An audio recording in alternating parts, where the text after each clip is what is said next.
فواد خان ایک ایسا نام جس نے پاکستانی ڈرامہ انڈسٹری کو نیا عروج دیا۔ فواد نے اپنے کیریئر کا آغاز گلوکاری سے کیا۔ وہ اے پی بینڈ کے ممبر تھے، لیکن اصل پہچان انہیں ڈراموں سے ملی۔ داستان، ہم سفر اور پھر زندگی گلزار ہے نے انہیں راتوں رات سپر سٹار بنا دیا۔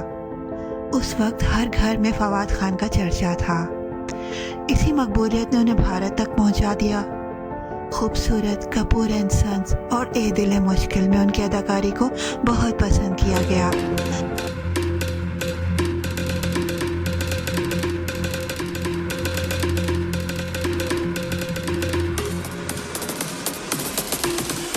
لگتا تھا کہ فواد خان کا کیریئر پاکستان اور بھارت دونوں میں آسمانوں کو چھو لے گا، لیکن پھر حالات بدل گئے۔ بھارت میں پاکستانی فنکاروں پر پابندی لگ گئی۔ فواد کا بالی ووڈ تک کا سفر اچانک ختم ہو گیا اور پاکستان واپس آ گئے، تو بھی وہ ڈراموں اور فلموں میں نظر نہیں آئے۔ یہاں ایک اور بات نے ان کے مداحوں کو بہت مایوس کیا۔ فواد نے برسوں تک کسی پاکستانی چینل کو انٹرویو نہیں دیا، لیکن پھر ایک لمبے عرصے کے بعد وہ بھارت کی جرنلسٹ انوپما چوپڑا کو انٹرویو دیتے نظر آئے۔ اس بات پر پاکستانی میڈیا اور ان کے چاہنے والے شدید دل گرفتہ ہوئے، اور لوگوں نے کہا کہ اپنے ملک کے چینلز کو نظر انداز کر کے دوسرے ملک کو ترجیح دینا ان کی بڑی غلطی تھی۔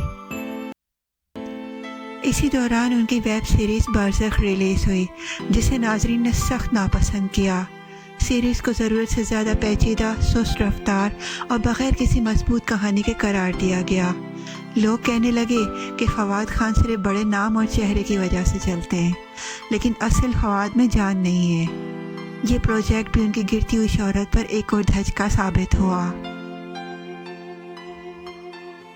دلچسپ بات یہ ہے کہ فواد خان نے کبھی پاکستان کے بڑے حادثات یا ایشوز پر کوئی بات نہیں کی، لیکن ایک بار بھارت کے پہلگام اٹیک پر کمنٹ دیا۔ یہ ان کے فینس کو سخت ناگوار گزرا۔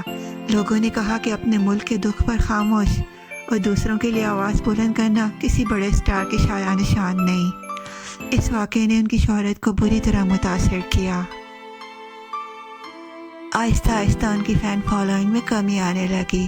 دی لیجنڈ آف مولا جٹ نے وقتی طور پر دوبارہ مقبول بنایا، لیکن زیادہ دیر تک وہ جادو قائم نہ رہ سکا۔ ان کی نئی حالیہ فلم ابیر گلال باکس آفس پر بری طرح ناکام ہوئی۔ اب سوال یہ ہے، کیا فواد خان دوبارہ اپنی کھوئی ہوئی پوزیشن واپس حاصل کر سکیں گے، یا ان کا سنہری دور صرف یادوں تک محدود رہ جائے گا؟ کامنٹس میں اپنی رائے ضرور دیں۔